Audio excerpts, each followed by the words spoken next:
Mais uma vez aqui no Laboratório de Ecologia do Manguezal, com o professor Marcos Fernandes, coordenador do Mangues da Amazônia, e iniciando hoje uma série chamada Ciência na Amazônia, onde nós vamos mostrar todos os projetos envolvidos em projetos maiores, coordenados pelo professor Marcos Fernandes, meu amigo pessoal, meu professor, meu orientador de mestrado. E futuramente, né, a gente está pensando no doutorado aí. Bem-vindo e uma honra poder estar divulgando o seu trabalho aqui.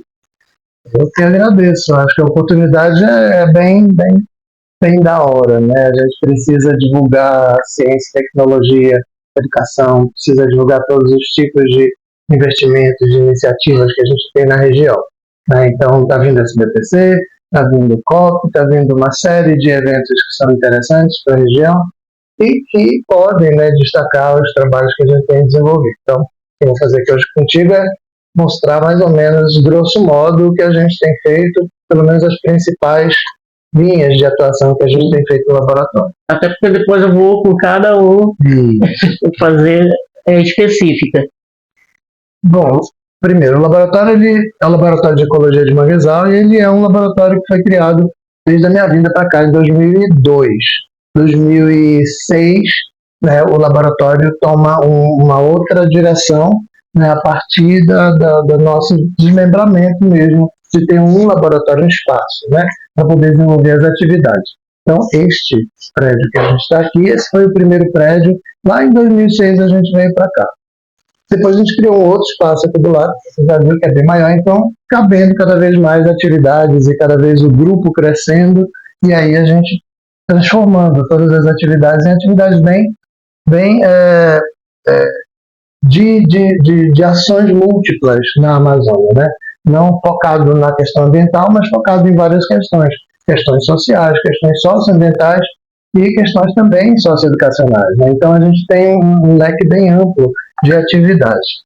Então o projeto que a gente tem principal, talvez hoje, né, aqui no laboratório, é o projeto Mangues da Amazônia, mas existem outros projetos que são com parcerias, onde eu sou o participante, né, e não o coordenador. Mas, de qualquer forma, ainda pensado no laboratório, e aí a gente chama os colegas para poder coordenar e levar à frente áreas que a gente não é, ou eu não sou especialista, mas que a gente tem o interesse de contribuir.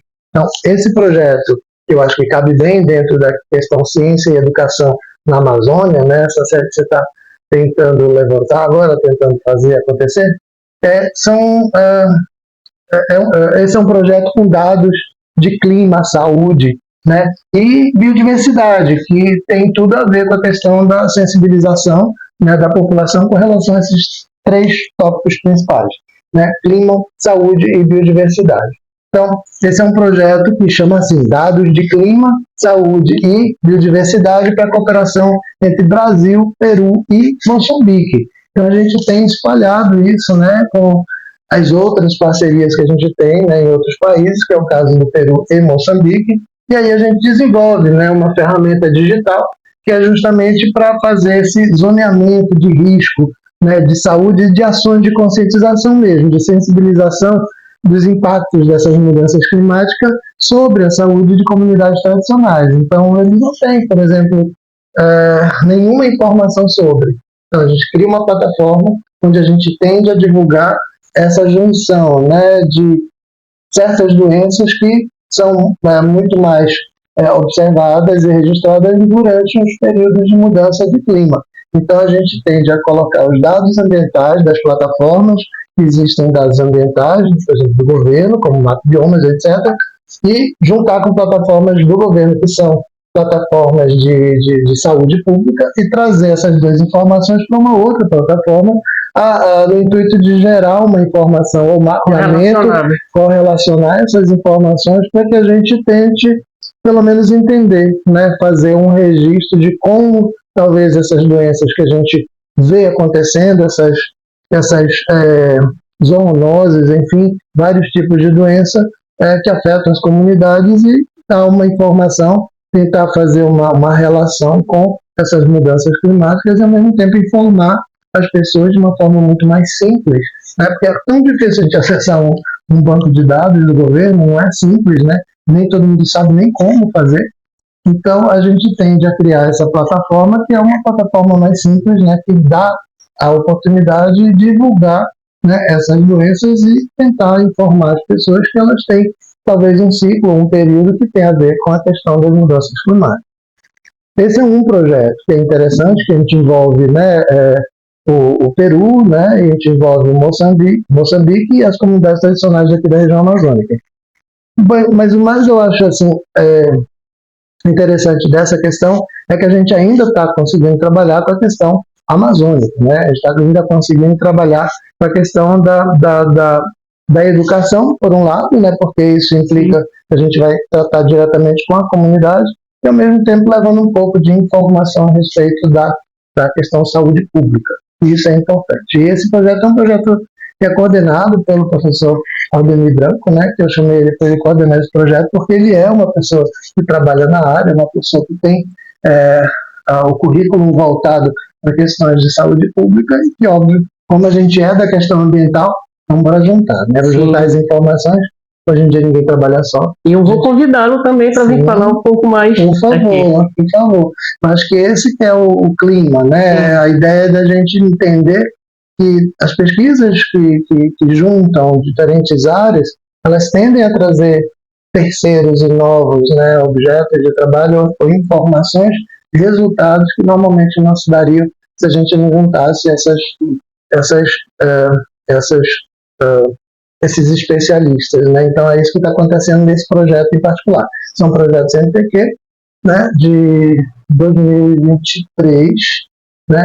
E começou, e agora a gente está no meio desse processo tentando fazer uma plataforma, né, junto com o pessoal do Visão, que é do IBICT, juntando todas essas informações para poder gerar produtos interessantes que vão estar, né, sendo levados tanto para o Peru quanto para Moçambique quanto para as comunidades amazônicas, né, levando informação sobre essas doenças e a relação com as mudanças climáticas.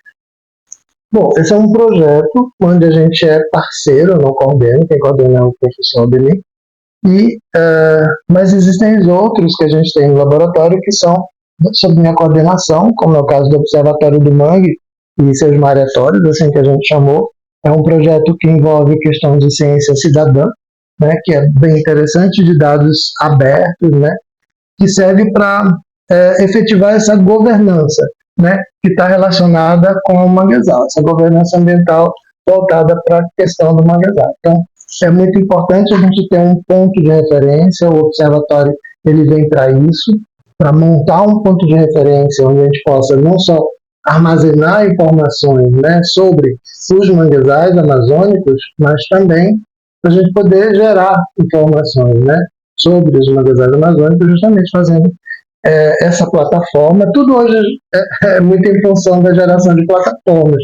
Então a gente cria uma plataforma, também muito provavelmente usando o Visão, que é uma grande plataforma do governo, né, do IBIC, e que a gente pode gerar a nossa lá dentro, né? Então é grátis e é de uma utilidade assim fantástica, né? Então a gente teria um repositório de informações e ao mesmo tempo um lugar onde a gente poderia juntar, né, todos os trabalhos e todas as pessoas que quisessem contribuir para a gente poder gerar informações outras, né, e dessa forma disseminar, né, informação junto, né, à comunidade e também informação produzida pela própria comunidade.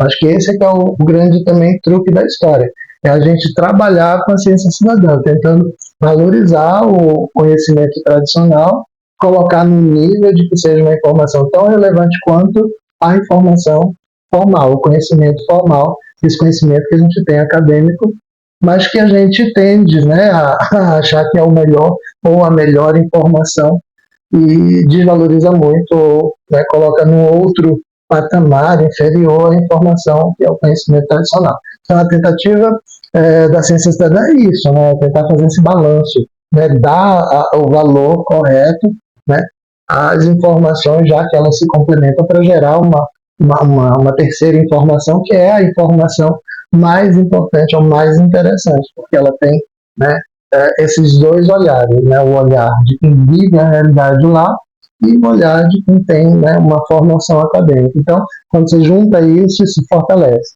Isso fica muito mais forte para poder você tratar, né, dar soluções, né, dar direcionamento, contribuir com políticas públicas, etc. Então, esse é o objeto, né, principal do Observatório do Mangue. Então, já está criado, ele está nessa segunda fase, é um projeto de 2022 também, financiado pelo CNPq, e que esse eu tenho a coordenação.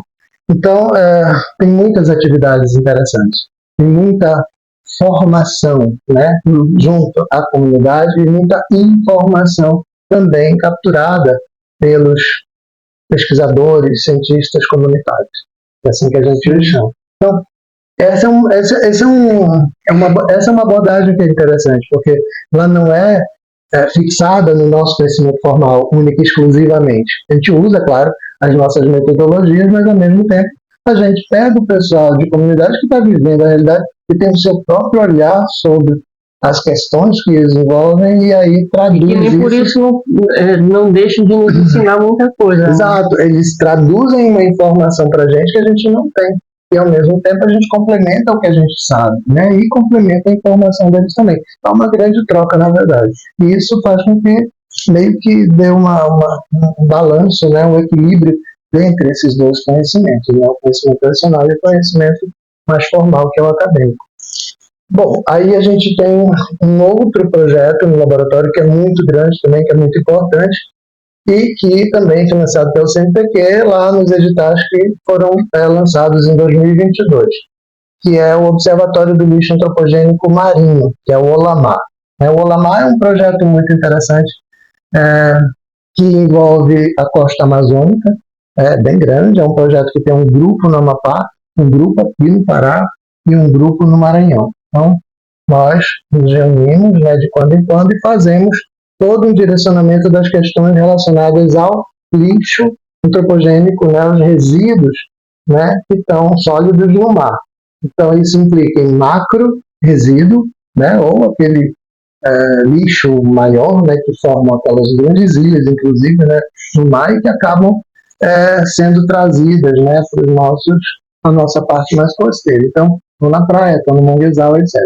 Isso é um macro resíduo, né, muita gente nem gosta de chamar de lixo, né?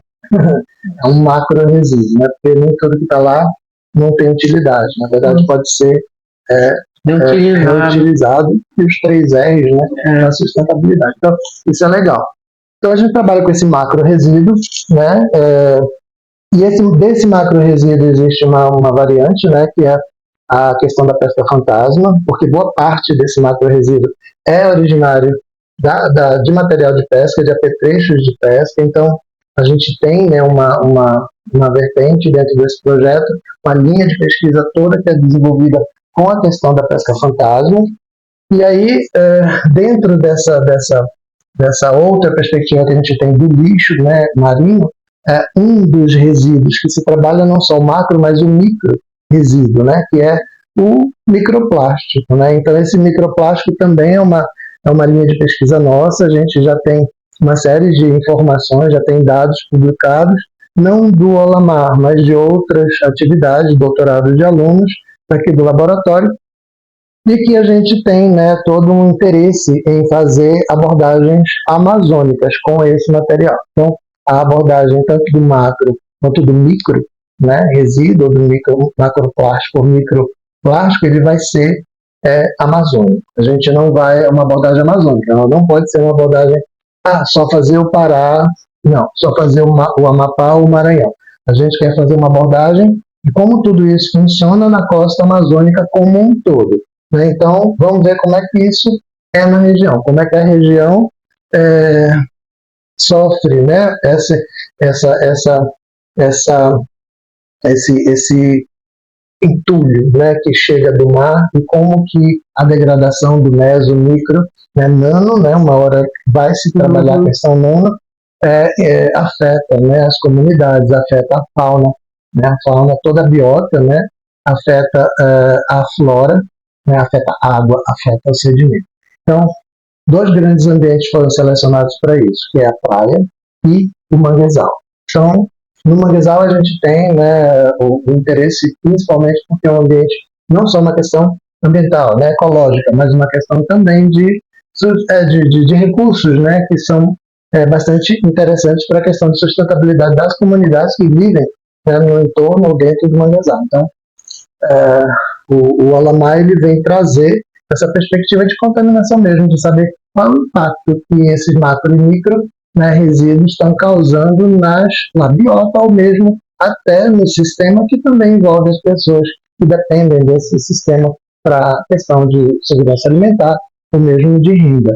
Então, isso é importante a gente avaliar como é no Amapá, como é no Pará e como é no Maranhão. Por isso que tem que ter essa abordagem mais amazônica.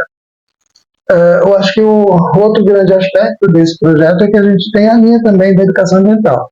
A educação ambiental está voltada, né, para todos esses problemas, né, de poluição, contaminação por macro, micro resíduo dentro das áreas costeiras, isso envolvendo praia, manguezal, água, sedimento, biota, etc. E isso faz com que a gente tenha uma pegada que não só a pesquisa está envolvida aqui, mas a questão também da sensibilização, a questão da educação mesmo, né, de você trazer um pouco de informação, fazendo com que as pessoas fiquem mais alertas sobre o que significa, né, a poluição ou contaminação, né, por microplástico ou mesmo por macroplástico e até da pesca fantasma. E boa parte das pessoas não sabe, né, o que significa pesca fantasma. Então, a pesca fantasma está relacionada com esses macro resíduos de origem da pesca que são deixados, abandonados, esquecidos ou mesmo jogados, né, no mar, ou ocasionalmente foram perdidos e que acabam prendendo fauna. Pode ser mamífero, pode ser réptil, pode ser o que for, né, peixes, até caranguejo. A gente já viu redes de pesca que prendem os caranguejos, porque se engatam nos caranguejos, eles não conseguem ir para as tocas e quando a maré sobe eles morrem afogados. Então existe toda uma consequência, né, um impacto negativo e que a gente tem que prestar atenção. Então, discutir a questão da pesca fantasma na Amazônia, acho que é uma das primeiras vezes que eu vejo algum grupo levantar essas questões, embora isso já se trate desde 2000, né, da década de 2000, então é uma coisa antiga já, mas que nós ainda não começamos a discutir da forma que merece, né? Então a gente está começando os primeiros trabalhos e esses primeiros trabalhos vão estar envolvendo a costa amazônica como um todo. Acho que esse é o grande lucro de tudo isso, é entender a Amazônia em termos de contaminação, em termos de poluição, né? Outro grande projeto que eu acho que é o massivo, né? Um projeto enorme, um projeto de forno que a gente tem, que é o Mangues da Amazônia. O Mangues da Amazônia ele é, de fato, hoje o carro-chefe, né, do laboratório, e ele tem um poder de divulgação, de disseminação, de comunicação imenso, né? Então a gente está em todas as mídias, a gente está em todos os lugares, e isso é importante, porque primeiro leva a universidade, né, a UFPA, como uma instituição que é promotora, né, de ciência, de extensão e de ensino. Isso é importante, pesquisa, ensino e extensão. É o que é da universidade. E, por outro lado, discute questões que são muito importantes, né? E trabalha de forma, agora ainda, né, sendo contínua, até o momento que a Petrobras renova as nossas fases, né, do projeto. A gente já está na segunda fase. E esse é um projeto que vem desde 2018, só que começou, de fato, em 2021. Né? Então, 2021, 2022, uma pausa 2023 e agora inicia uma segunda fase, 2024 até 2026. E aí, assim de passagem, com força total essa segunda fase. A gente veio cada vez mais com intenções de crescer, né, de fazer o movimento ficar cada vez maior. Então, a gente tem envolvimento não só com a questão ambiental. A Petrobras, nesse aspecto, ela é importante, ela é interessante. Ela tem um programa inteiro que trabalha com as questões socioambientais, né, um programa socioambiental com a Petrobras, que faz com que a gente tenha a possibilidade de concorrer a verbas de vulto, no sentido de que a gente tem, né, um apoio financeiro bastante interessante e o suficiente para a gente poder trazer as nossas ideias, né, trazer as nossas potencialidades para a prática, né, que esse é o grande problema, né? A gente tem muita ideia, a gente tem muito interesse de fazer um monte de coisa, mas a gente não pode colocar em prática. Então, eu acho que a Petrobras veio fazer isso. Ela veio trazer a possibilidade, com o programa socioambiental, de colocar em prática uma série de técnicas de avanços, inclusive tecnológicos, para reflorestamento, por exemplo, que é o que a gente está fazendo, colocando genética na questão de reflorestamento. Então, tem uma série de coisas que são interessantes em termos de incentivo, né, de iniciativa, né, em termos de financiamento. Isso é importante. O projeto ele é ambiental, ele é social, ele é educacional, né, ele tem uma série cultural, ele tem todas essas vertentes. Então, a gente divide o projeto assim, a questão ambiental e a questão social. Dentro desse ambiental, a gente trabalha com uma série de coisas. Desde os levantamentos, né? A gente tem muito mapeamento, que é importante. Eu só posso resolver um problema se eu entender o problema. E se eu posso entender o problema, se eu fizer um mapeamento, colocar aqui na minha mesa como uma coisa está acontecendo, para eu poder pensar sobre ela e decidir como que ela deve ser resolvida. Né? Então, dar soluções. Só posso pensar nisso à medida que eu entendo o que está acontecendo. Então, os mapeamentos servem para isso, né? Para eu ter a noção espacial, né? E até temporal do que a gente tem na frente, né? Como resolver esse problema. Então, as áreas, os zoneamentos, por exemplo, das coletas de caranguejo, das zonas de captura de caranguejo pelos pescadores de caranguejo, é o que a gente faz em cada comunidade. Um projeto que abrange 4 comunidades polo, uma em cada município. Trabalho em Taquapeu, trabalho em Bragança, trabalho em Augusto Correia, trabalho em Viseu. Então, nós ampliamos dessa segunda fase para Viseu. Então, cada comunidade polo, que está em cada estado, que está dentro de cada resex dessa, cada reserva extrativista, marinha dessa, ela atende tanto o público, que é o público adulto, com as questões ambientais, especialmente, com os pescadores de caranguejo, especialmente fazendo zoneamento das áreas de captura, fazendo zoneamento das áreas de corte de madeira e fazendo o reflorestamento. Então, essas 3 atividades compõem basicamente o nosso núcleo ambiental, nosso eixo ambiental. No lado social, a gente trabalha desde crianças de 4 anos até adultos, né? De 4 a 6 a gente cria clubes, né? Então clubes eu chamo de clube do recreio, com crianças de 4 a 6 anos, que ainda não sabem ler, mas estão no processo, né, de socialização. De 7 a 9 a gente tem o Alfa Mangue, que é um clube que foi criado para dar o apoio àquelas crianças que não conseguiram se alfabetizar no período correto. A gente até atende mais velhos, até tem bastante defasagem, né, de alfabetização principalmente depois de 2020. Especialmente depois da pandemia. Então aumentou, né, esse índice, esse percentual aumentou bastante. Então esse clube ele é bem interessante por causa disso. Ele pega não só essa criança de 7 a 9, mas ele pega até mais velhos, até 12, a gente acaba agregando, né? Então, depois disso a gente tem outro clube, que é o clube de ciências, né? O clube de ciências ele é um clube que vai de 10 a 12 anos. Esse é dos meus. Esse é muito interessante, que são crianças que têm, né, essa habilidade já mais desenvolvida de escrita e de leitura, e que eles, enfim, a gente mostra o outro lado do que eles já conhecem sobre o manguezal. Então eles conhecem o manguezal da forma deles, né, do conhecimento tradicional que eles têm, mas aí a gente leva um novo conhecimento, um novo olhar, né? Que a resposta dos porquês. Tudo ao redor deles tem um porquê, né? E um porquê da coisa que a ciência tem um olhar.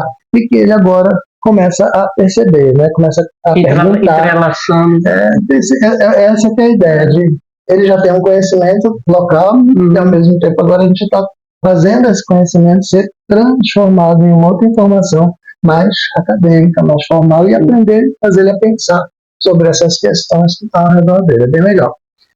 Nós temos outro clube depois, que é de 13 até 15 anos, que são os protetores do mangue. Os protetores do mangue já pegam uma clientela mais velha, um garoto já mais, né, já um pré-adolescente, já um adolescentezinho, que já está com outros olhares, outros interesses, etc. e a gente traz toda essa mídia, essa realidade para dentro dele, né? Discute questões sociais, de gênero, emprego, enfim, profissões, Qualidade de vida. justiça, qualidade de vida, impactos ambientais, enfim, tudo que a gente vê, né, que está na mídia, questão sexual, questão, enfim, né, de drogas, todas essas questões são trazidas, né, para que a gente discuta e veja como, né, os diferentes olhares, como é que as coisas funcionam. Para isso tem muita parceria, né? Então a gente traz especialistas e áreas, né? Para as pessoas. A gente tem a possibilidade, dentro desse projeto enorme, de fazer com que a realidade da escola se transforme numa coisa mais lúdica. Então, são clubes que dão apoio às faixas etárias voltadas para cada temática que é dada na escola dele normal. Então, a gente trata o manguezal como fundo de toda a conversa, mas sempre voltada para aquela faixa etária que eles têm na grade escolar deles. Então, vocês vão tratar as criancinhas menores sobre sentimentos, como se lida com os sentimentos. A gente usa o manguezal também, os caranguejinhos. A gente usa a imagem, né, do manguezal de alguma forma que encaixe naquele tipo de informação que está sendo lidada, está sendo tratada. Então, as crianças têm um novo olhar sobre o que eles costumam estar na escola durante a semana, e no final de semana eles se encontram com a gente, e aí a gente meio que dá uma nova roupagem daquilo tudo que ele também está aprendendo naturalmente na escola. Então, é um lugar de apoio, né? É uma escola não formal, né? É uma educação não formal, que é de apoio. Ela não é a principal educação lá que ele vai receber na escola, né? A formação que ele vai receber na escola. Mas ajuda muito porque, pelo menos do que a gente ouve das mães, eles têm um outro desenvolvimento. Eles começam a ter um grande interesse pela escola, porque as atividades são muito lúdicas. A gente vai para o manguezal ter aula. Né? Criança de 4 anos vai para o manguezal com a gente para aprender sobre o manguezal. Né? Eles nunca foram ao manguezal, o que é mais curioso. Eles estão dentro das zonas de manguezal, mas nunca foram. Né? Porque os pais não deixam, muito pequenininho. Mas aí a gente leva dentro de outro olhar, de uma outra perspectiva. E com toda a segurança. É importante frisar isso. A gente tem um cuidado enorme, primeiro, as permissões dos pais, são crianças, e ao mesmo tempo a gente tem todo um cuidado, a gente tem todo um cuidado médico, né, no sentido de acidentes, a gente tem o cuidado mesmo, roupas, né, de botas, a gente tem todos os pequenos, mínimos cuidados que são necessários para que a gente não coloque eles em risco de alguma forma. Fizemos já algumas viagens a Belém, eles conheceram o Museu Verde, conheceram o Planetário, conheceram o Mangal das Garças. Sim, é um negócio meio...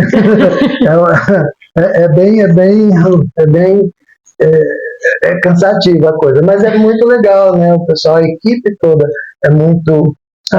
cansativo, porém gratificante. Certo, essa é a ideia, né? A gente poder proporcionar coisas que são complicadas de você conseguir fazer, etc. Imagina quantos biólogos não vão sair dali. Essas vão ser experiências que eles nunca vão esquecer. Né? Isso é o que a gente tem promovido, né? Experiências únicas assim, com eles.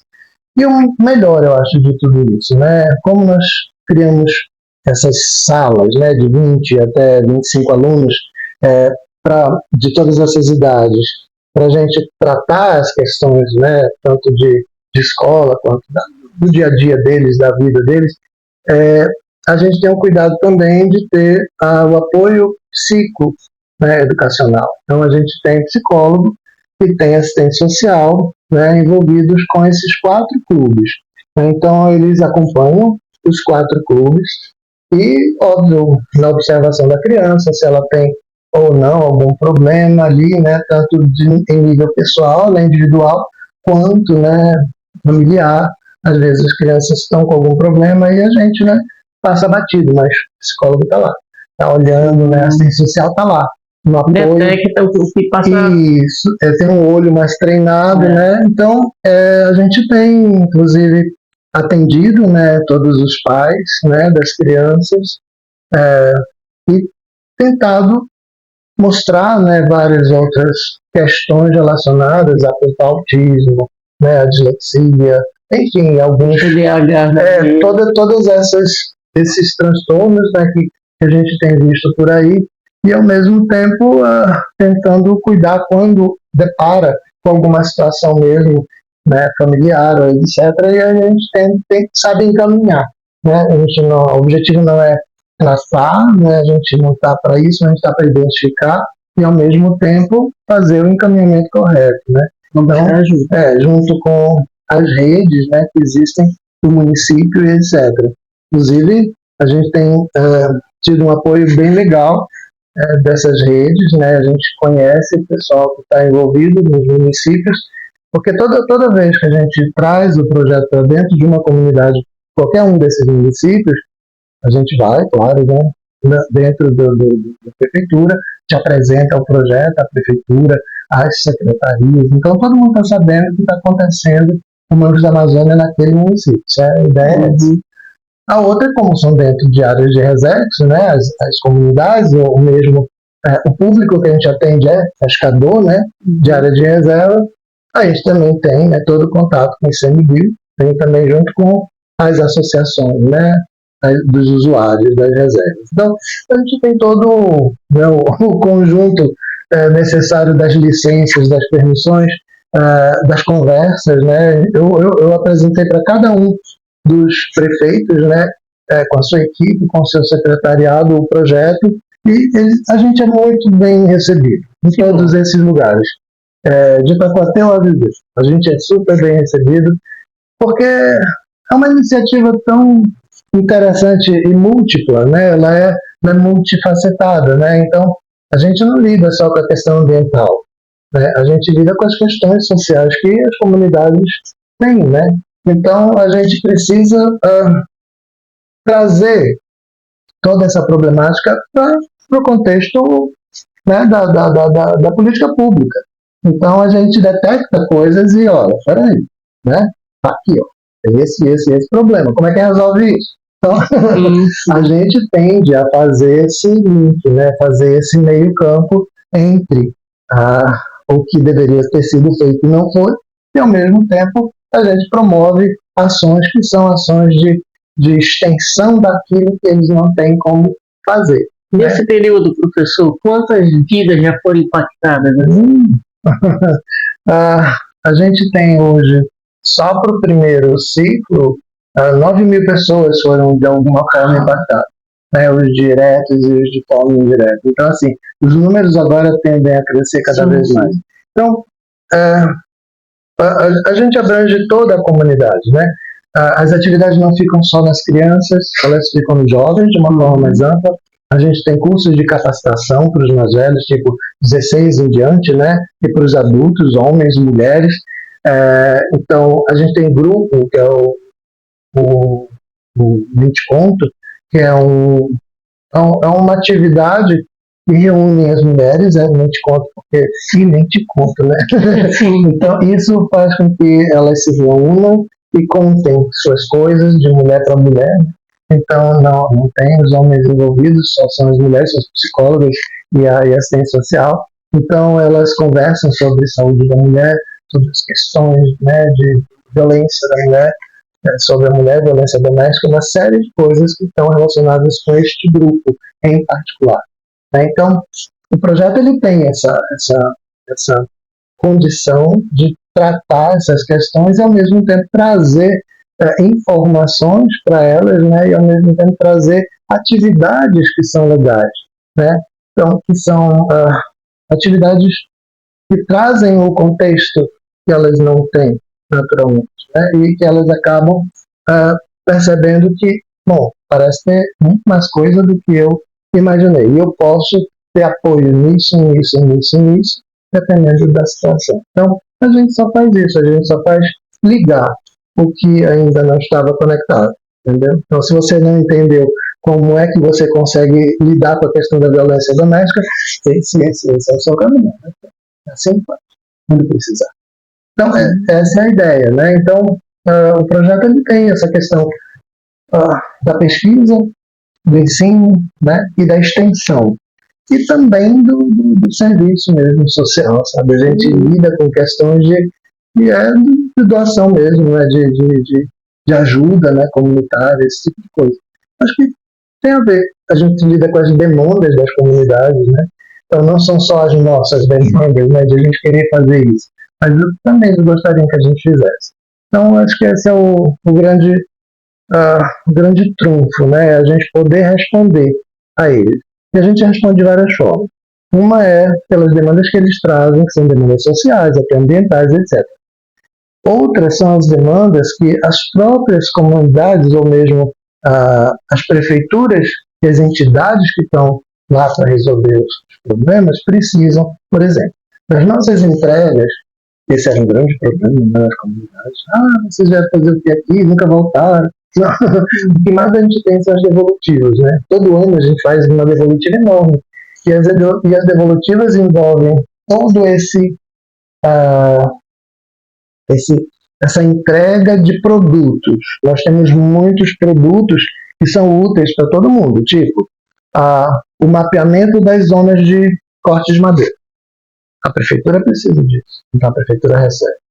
A Resex precisa disso, a Resex recebe. A comunidade, o líder da comunidade, a escola, todo mundo tem acesso aos nossos produtos.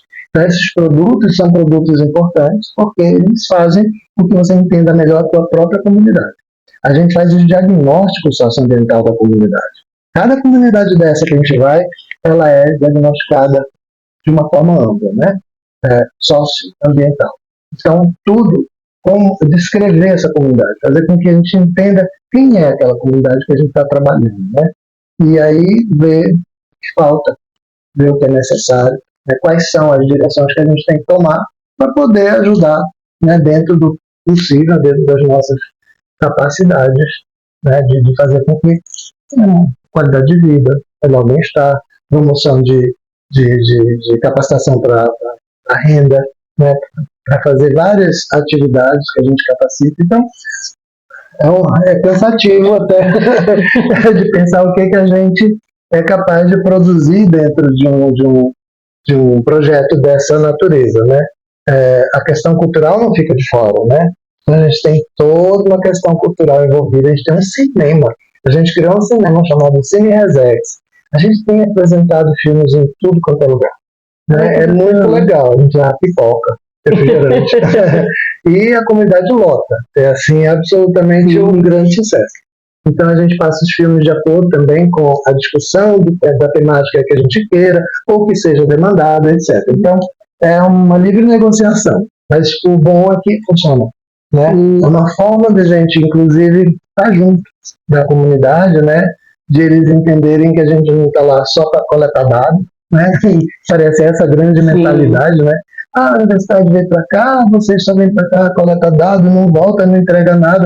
Pelo contrário, acho que a gente entrega mais do que a gente pede, entendeu? E aí, essas entregas que são sociais mesmo, né? Do atendimento psicológico das mães, das crianças, de fazer todo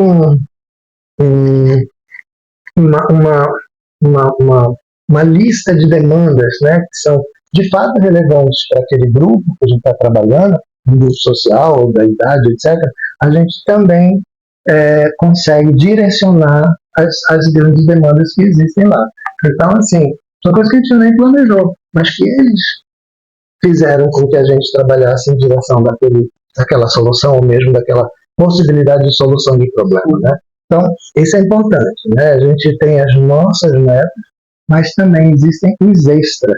E esses extras são muitos, né? Eu acho que é até muito mais do que a gente planeja, né? Às vezes a gente não sabe como atender tudo, mas a gente consegue atender e atender o suficiente para que não exista essa defasagem de devolutivas, sabe? Parece assim que a gente passou por lá e não deixou nada.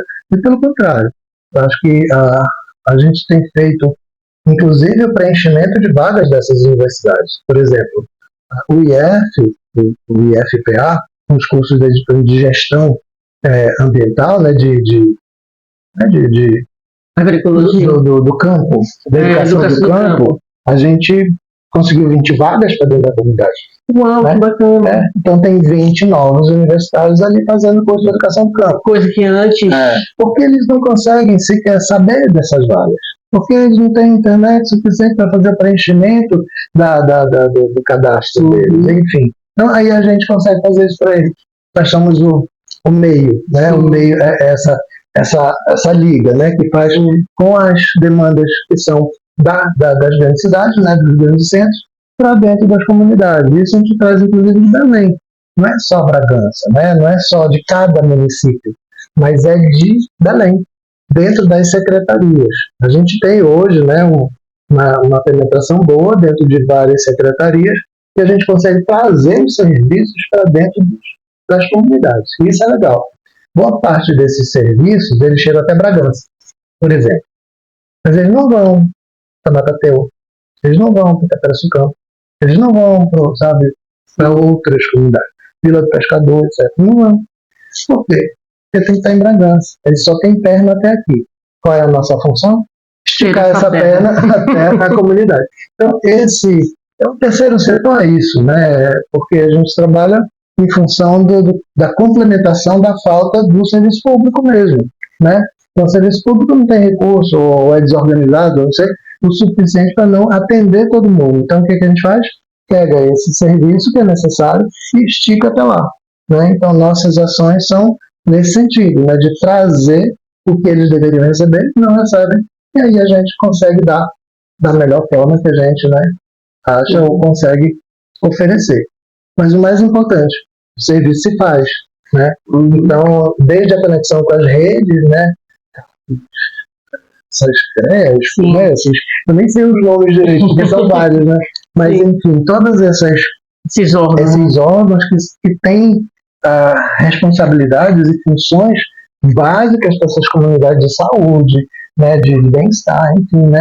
Todas essas questões sociais, né, que envolvem saúde e bem-estar, a gente tenta levar o máximo que a gente pode para fazer com que funcione, né? Pelo menos as pernas que a gente tem, a gente consegue levar até ele. E isso é legal. Então, é um programa, quase um programa, né, de tão grande que é. Uma vez alguém virou e disse assim: vocês não têm um projeto, vocês têm um programa. Eu digo, ia ter, realmente. Aí foi quando eu decidi fazer o programa Manguezal, que é o ProMangue. O ProMangue é isso, eu já tenho discutido esse programa com o MMA, né, com o Ministério do Meio Ambiente, eu já tenho discutido com o NCTI, o Ministério de Ciência, Tecnologia e Inovação. Então, eu tenho feito, pelo menos, a conversa com as entidades interessantes, ou interessadas, né, no caso, inclusive com o governo do Estado, né? Então, a gente tem conversado com o governo do Estado, tem conversado com o governo federal e tem conversado também com o governo municipal. Então, a gente está em todos os níveis, né, para poder tentar abrir recursos, tentar fazer funcionar o que a gente entende que deveria ser o tratamento para a zona costeira, especificamente Manguezal, né? Então, para os povos, né, que vivem e são dependentes dos recursos do Manguezal, né?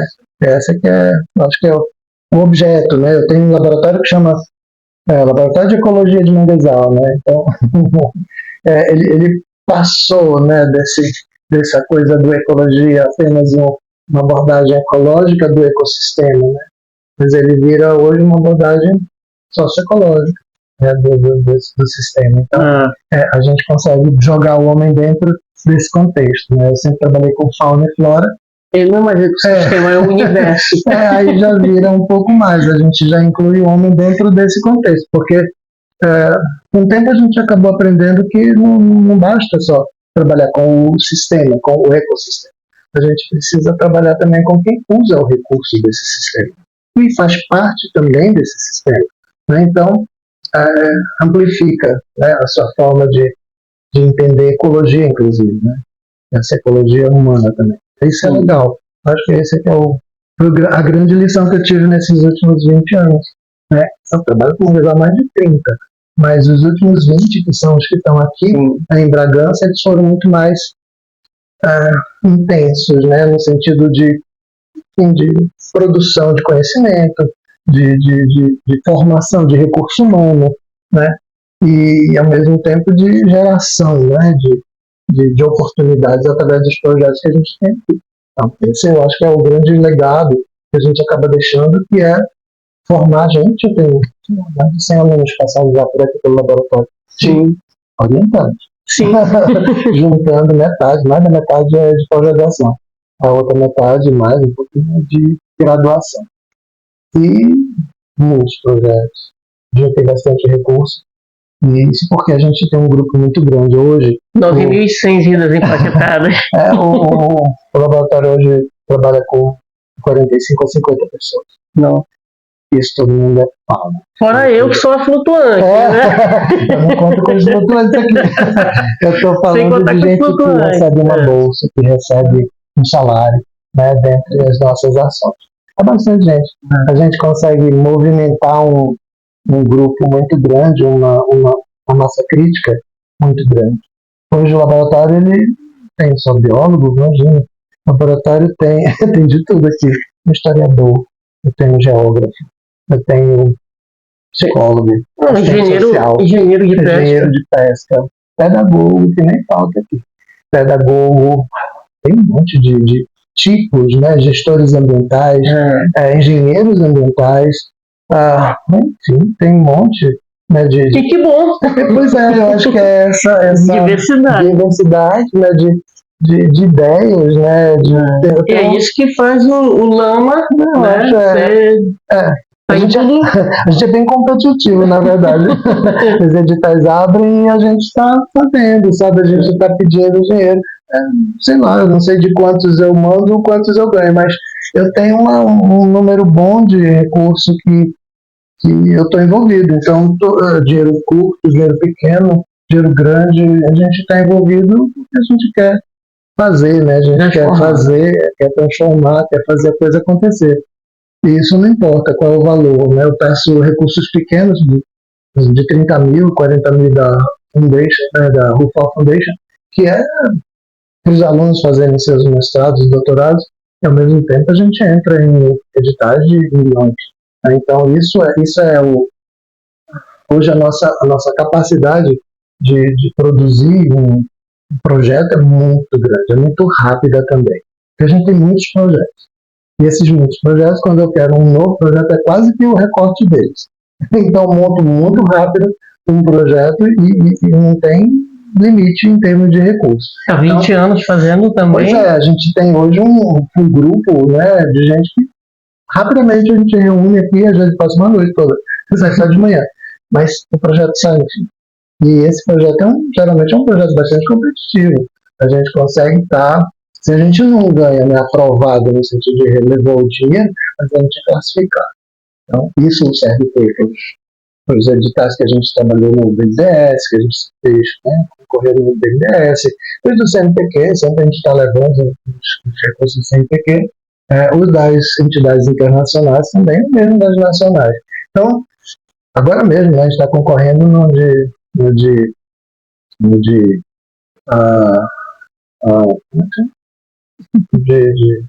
áreas de. Isso agora está relacionado com. Esqueci agora. Mas é o recurso que é voltado para as expedições científicas. Isso. A gente está concorrendo agora para as expedições científicas. Se isso der certo, por exemplo, se o projeto for aprovado, a gente vai começar a olhar o manguezal sob outros olhos. Então, o olho do DNA ambiental, sabe? A gente traz a genética para dentro do laboratório. A gente já está fazendo isso, né, com o replantio, né, o reflorestamento agora vai ser com base, né, em mapeamento genético, né, de variabilidade genética. Então, a gente vai zonear esses manguezais aqui todos para a gente entender aonde a gente vai coletar nossas sementes. Quais são as melhores zonas onde está a maior variabilidade genética para a gente poder ter, né, um reflorestamento de melhor qualidade, né? Ou pelo menos mais resiliente, né? Com as mudanças que estão vindo por aí, as mudanças climáticas. Se eu tenho essas árvores, esses manguezais, essas florestas que a gente está plantando com indivíduos mais resilientes, onde se ajuste melhor às mudanças que devem vir por aí. Então, assim, são propostas, são ideias, né? Eu tenho pessoas que lidam com muitos aspectos diferentes, né? Da ecologia, da genética, da educação, né? Então, é todo tipo, né, da comunicação, né? Entrando agora.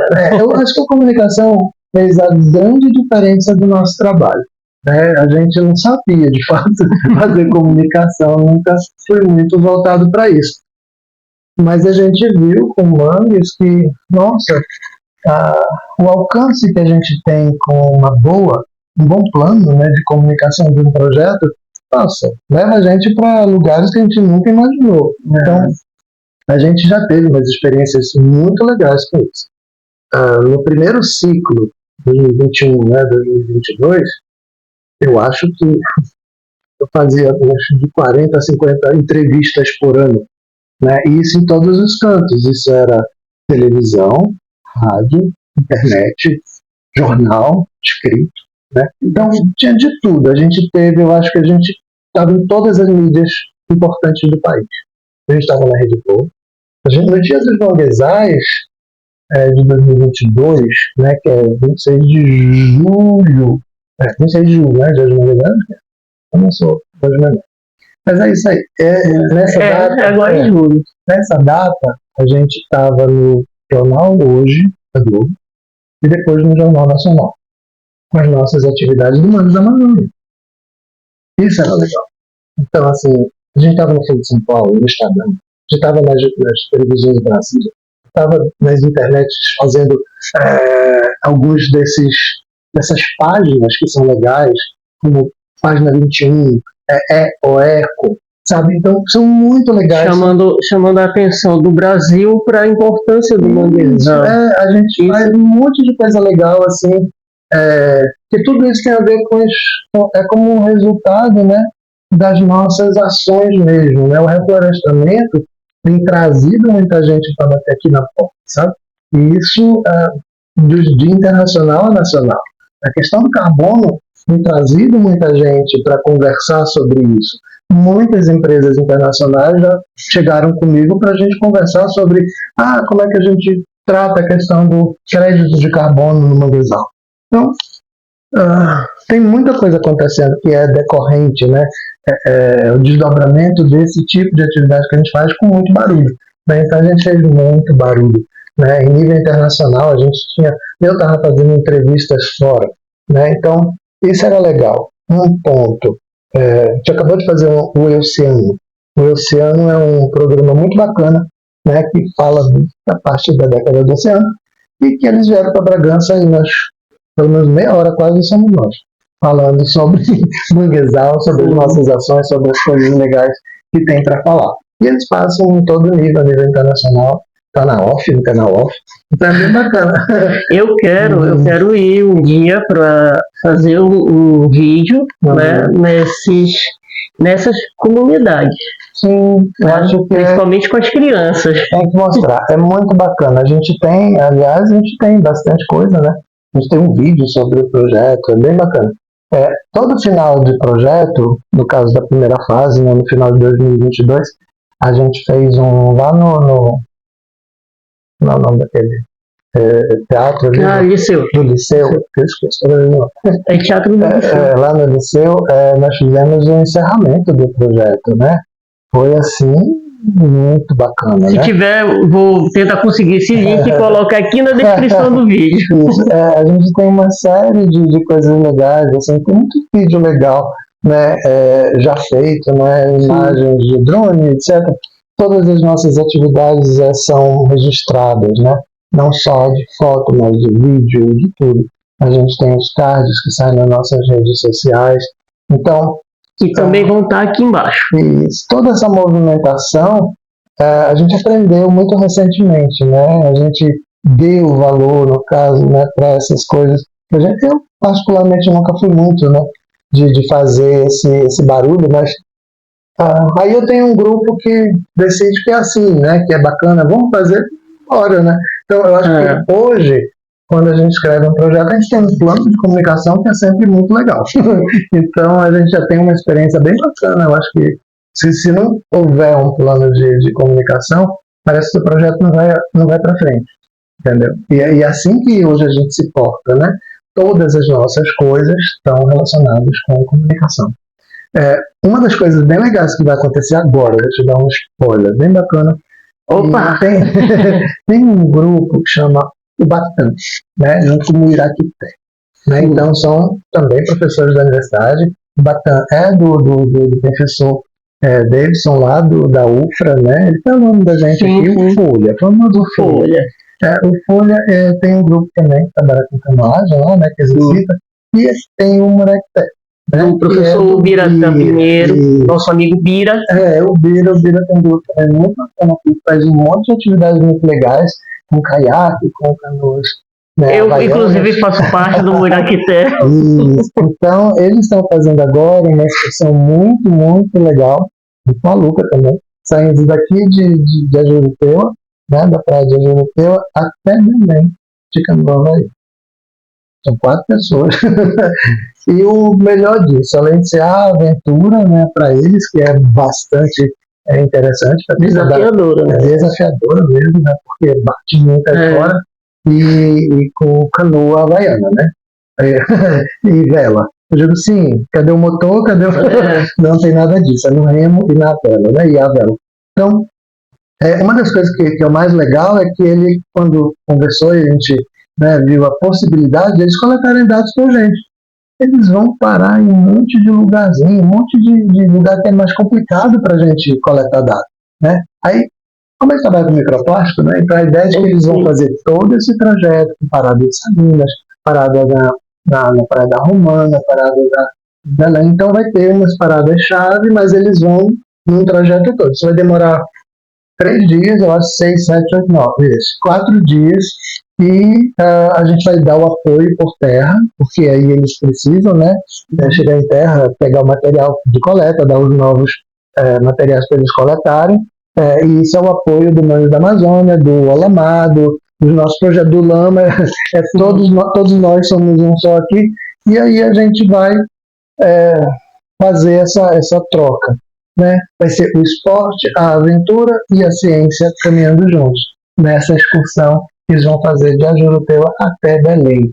Isso enfim, né, é único, eu nunca vi isso aqui, pelo menos na nossa região, e isso é muito bacana, e tomara, né, que dê certo e a gente não tenha nenhum tipo de problema no trajeto, coisa parecida, e que seja um grande sucesso toda essa excursão, toda essa aventura. Essa iniciativa.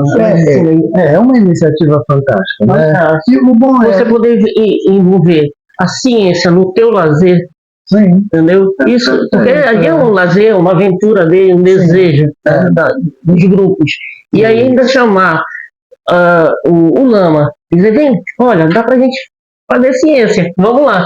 Isso aí é fantástico. Eu achei fantástico. Por mais exemplos assim. Né? O convite foi imediatamente aceito, eu acho que assim, não tem como recusar. Então, fazer tomar uma atitude dessa, uma iniciativa dessa, assim, eu acho que é isso que a gente está precisando, tá?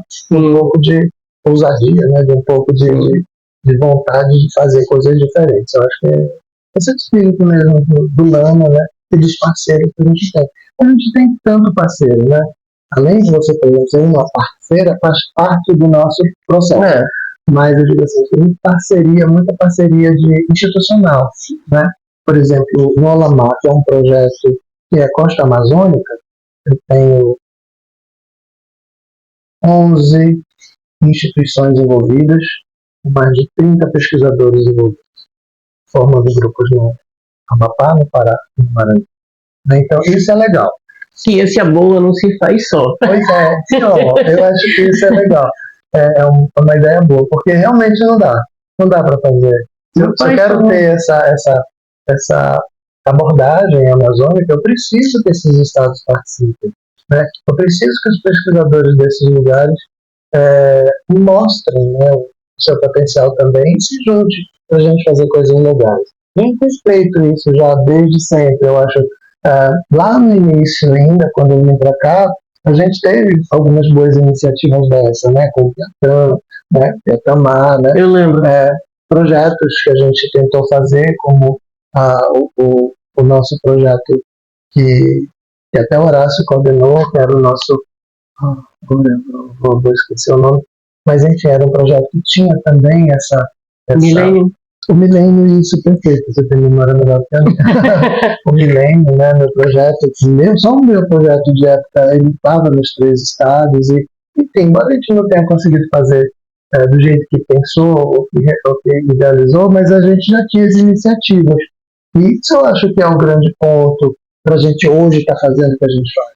Entendeu? Então, se a gente não tivesse aquilo lá no início, aquelas iniciativas, a gente tinha perdido toda essa gana, né, de fazer as coisas. Então, até hoje ainda tem, o professor Pedro aqui também é muito nessa linha, né? A gente tem lidado com algumas propostas que Amapá, Pará, Maranhão também. Então, eu tenho envolvido ele em várias propostas, ele tem envolvido também nas propostas lá. Então, a gente tem um monte de ideias, né, que são compartilhadas e que devem ser compartilhadas, porque senão não vai para frente, né? Imagina, né? Se nós não fizermos, quem é que vai fazer? A gente não faz ciência para ficar no bolso, na gaveta. Então, a gente está aí. Tem não, que compartilhar. Não só na geração da informação ou do produto, mas também na formação desse povo todo. A gente não vai ficar aqui para sempre, né? Então tem que ter substituto, tem que ter gente com novas ideias, né? Como a gente tem no laboratório. Né? Tem as linhas diferenciadas daquela que eu domino. Né? Então, eu não preciso dominar tudo. Né? Algumas pessoas com o tempo me perguntaram por que eu tinha muitos alunos se eu não conseguia dominar todos esses assuntos. Né? Eu digo, mas esse é o papel de quem interioriza. É abrir a porta para que as pessoas possam se formar naquilo que elas achem que é importante para elas. Eu abri porta para todo mundo. Eu nunca fechei a porta para ninguém. Ou seja, eu já orientei coisa aqui que eu não conheço, que eu não sei. Mas por quê? Porque eu acho que essa pessoa quer. E ela tem o potencial para fazer. E se eu disser não, acabou aquele pesquisador, acabou aquela vontade de crescer na área. O que eu fiz? Eu abri a porta. Se eu não entendia, eu chamava um parceiro. Então, eu tive vários desses parceiros do Museu Guild para a questão taxonômica, né? Sim. Eu orientei gente com inseto, Morcego, réptil, anfíbio, roedor, marsupial, tudo que pôde acontecer aqui, eu não entendo muito disso. Entendi de alguns grupos, outros não, mas eu tenho amigos que entendem. Então, essa questão da parceria é fundamental, porque você não precisa fechar a porta, você só faz abrir porta e fazer com que as coisas fluam, né? Então, assim, eu trabalhei com muitas áreas, na parte, né, de fauna e flora, macroalga, né, hepáticas, sabe, assim, coisas que eu digo, meu Deus, eu não conheço. Inclusive tem no blog, mas isso é legal. No meu blog, né, do Blogspot, né, La Orca, tem uma orientanda tua falando lá, me mostrando sobre as macroalgas. Isso. Inclusive, a gente está lançando o artigo agora. Tarde, mas não falha. Mas eu acho que essa que é a ideia, né? Se eu tivesse fechado a porta, imagina, eu não teria nem a informação que foi gerada, que foi e é importante. Muita gente corre atrás dessa informação aqui comigo, e da mesma forma eu não teria uma pessoa interessada naquilo que tem uma formação X, que é capaz de levar adiante lá em outras oportunidades. Então é isso, eu acho que a função da interiorização é essa. Não é eu fazer só o meu, sabe, ali fechadinho e pronto, sabe, meu quadradinho. Não quadradinho nada. No interior, na zona, né, de desconforto, é o melhor lugar que você tem que estar. Porque senão não anda, não cresce. Né? E aqui no laboratório a gente tem formado gente que tem várias tendências.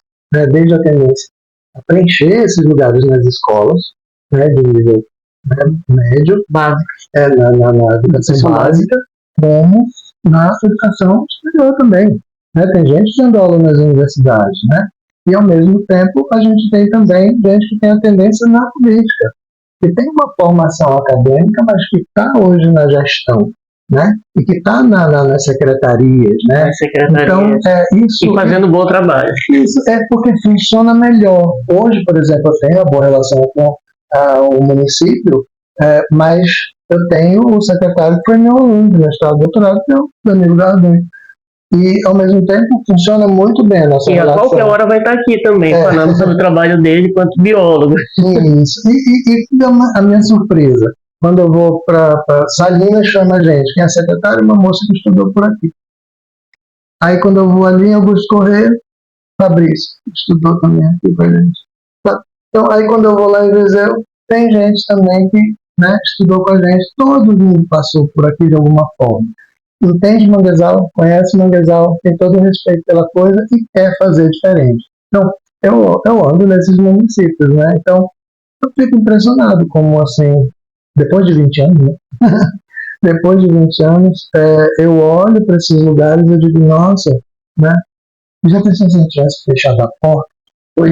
Porque o assunto não me interessa, porque eu não domino isso, eu não sei aquilo. Imagina, né? Muita gente nem teria vindo para cá. Então, eu acho que é isso. E quanta informação, conhecimento teria deixado de acontecer, de ter gerado teses, né?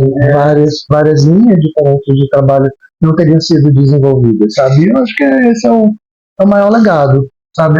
Tentar mostrar que tem uma continuidade. E uma continuidade que você deu o pontapé, sabe? Inicial, sabe? Muita gente, eu trabalho com isso porque você deixou eu trabalhar, né? E eu acho isso legal, eu já ouvi isso, né? Gente, eu trabalho com isso só porque você me aceitou, né? Eu digo, legal, eu não entendo, mas você entende. Eu sigo uma coisa com um orientador meu, muito tempo atrás, Paulo Rainer, que é um grande entomólogo, na verdade, ele disse para mim assim, eu queria trabalhar com comportamento animal, sempre quis, né? Esse era o meu sonho. Meu mestrado tem isso, né?